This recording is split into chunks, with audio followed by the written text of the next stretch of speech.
Hi there. I'm sure we all understand the tension there is between our wants and our needs. And what I'm sharing today is an example of that. Over the past weeks and months, a certain theme keeps coming back to me, but into my mind, but mainly because a particular Bible verse on this theme has really spoken to me. So, of course, as I'm thinking about what to share, that theme would perhaps naturally be the thing that I would share with you. But it's not, to be honest, what I really want to share because it's something that's been talked about a lot in these past challenging 11 months. I would naturally want to share something different, but of course, when God leads us, then we must follow Him. And therefore, in this case, I'll be sharing what He needs me to and not what perhaps I would want to. And maybe it's a speaker who wants to and who needs to hear this talk more than anyone who is watching it. This reminded me of a 2 to 3 month period about 15 years ago at our church. We mainly had visiting speakers at that time, and during this period of time, the parable of the prodigal son was preached on probably 5 to 6 times. And as a church, I guess we obviously needed to take on board what was being said. But back to today. What I sense I need to share some thoughts about is hope, but I want to look at it in a number of different ways. We're currently in lockdown 3, which I think for various reasons has actually been more difficult this time round and the hardest of our lockdowns. Yes, it's the same old routines and challenges as lockdowns 1 and 2, but there's one key difference. Our hope for a return to normal is getting stronger as all of the metrics are going in the right direction, but hope is stronger now due to the vaccinations we're having. Thanks to the brilliance and dedication of those in the fields of science and medicine, we can now start to see our way out of this situation. There is a faint glimmer of light at the end of a very dark and long tunnel. But despite this great signal of hope, as Christians, the hope that has kept us going during these times is the hope we have in Jesus. Hope is multifaceted. Yes, it's anchored in Jesus, but it comes to life from within us. I was reminded of this when listening to a service online, and the leader shared Romans 15 verse 13. The message in this verse really hit me, and it says this: "May the God of hope fill you with all joy and peace as you trust in Him, so that you may overflow with hope by the power of the Holy Spirit." And reflecting on this verse, along with other thoughts and prompts over the last few weeks and months, I want to share 3 different aspects and dimensions about hope. Firstly, what I've called hope-filled. In the words of a well-known song, starting at the beginning is a very good place to start. And starting at the beginning, of course, is starting with God. What did Romans 15:13 say? May the God of hope.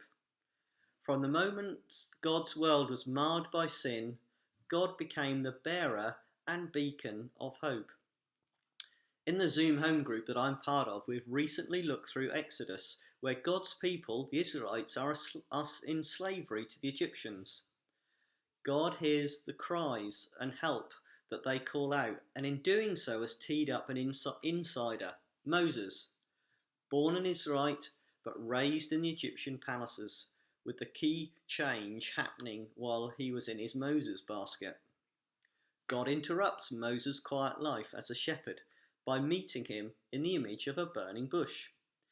He informs Moses he has a job for him, one that Moses didn't know he'd actually applied for, and in fact feels very inadequate for.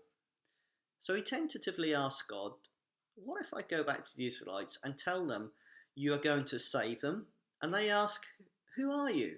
What shall I say? God gives the most complete answer possible. Tell them, I am has sent you. This is God introducing himself as Yahweh, the complete, all-knowing, all-present, all-powerful God. This is his name, his signature.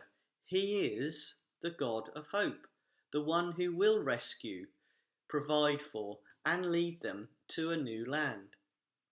But the best was yet to come.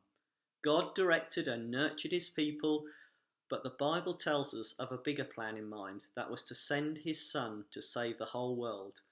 to reconcile us back to God.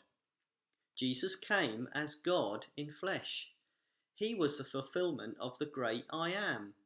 Hope was reborn as Jesus came. One song has really brought this to life for me.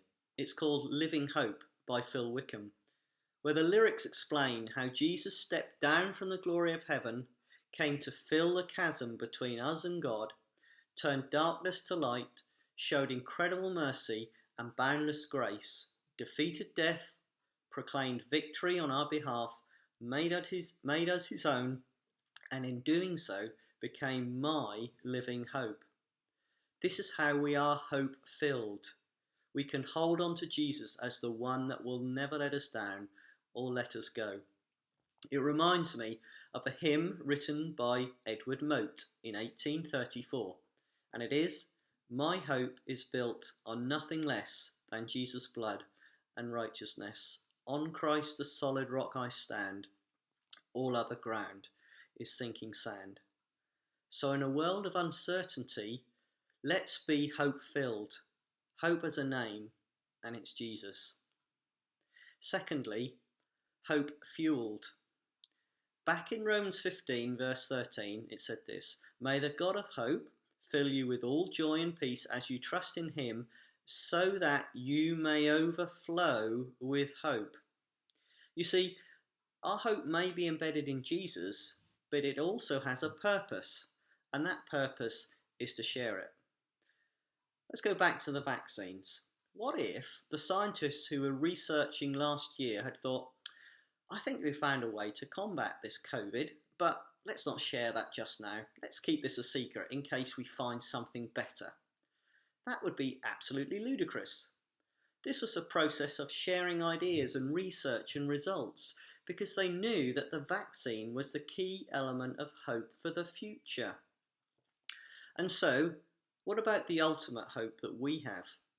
Are we keeping it stashed away, not wanting to share it?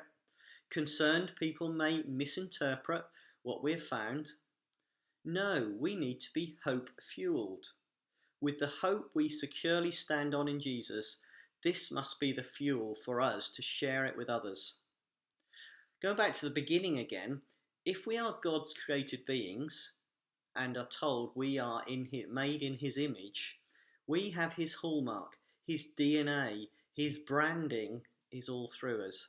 And therefore we must act as God's ambassadors, representing his kingdom throughout our community and society. We are ambassadors of hope, wherever, whatever, and however it is needed. Remember Gideon's in Judges chapter 6? He classed himself as the weakest person in the most insignificant family, yet with God's strength he brought hope to God's own people by rescuing them from their enemies. So think about those places that you can be just a small glimmer of hope to someone who is in desperate need of it. Be hope-fueled. Finally, hopeful. So again, going back to Romans 15, verse 13, it finishes off by saying that you may overflow with hope by the power of the Holy Spirit. As I considered this subject, I was challenged that we need to be hopeful, and that's full with two L's at the end. By this, I mean continually recharging with hope by the Holy Spirit. Isaiah chapter 40, verses 30 to 31 tells us this.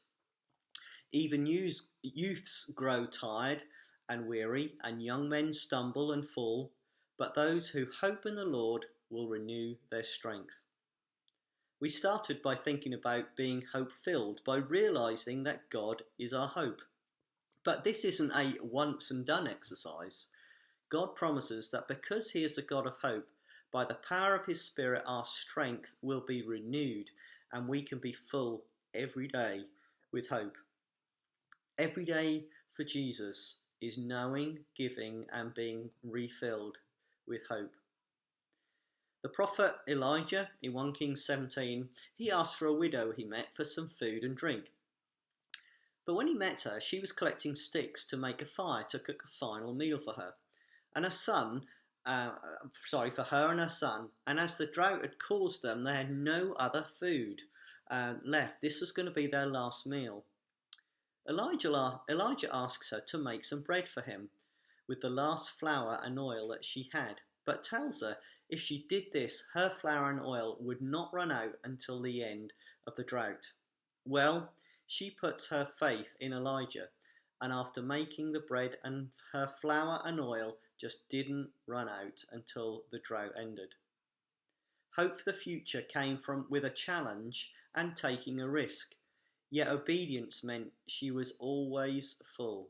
Stepping out for Jesus in sharing hope may mean we step out of our comfort zone, but if we allow ourselves to be full every day with Jesus' hope, then this will give us the strength we need.